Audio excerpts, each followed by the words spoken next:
We are opening up the Motif pump. It is, yet again, another little cheapy pump, so there is not much to be expected here.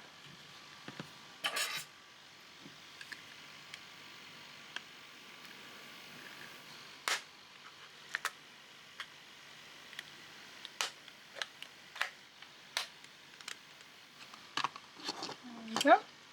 Your battery, it is glued, attached to the circuit.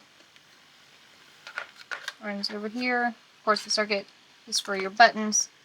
Communicates and attaches directly to the circuit with the button. This is your valve right in here. This is your motor. Nothing fancy. Of course, it's all wrapped up in the sticky foam.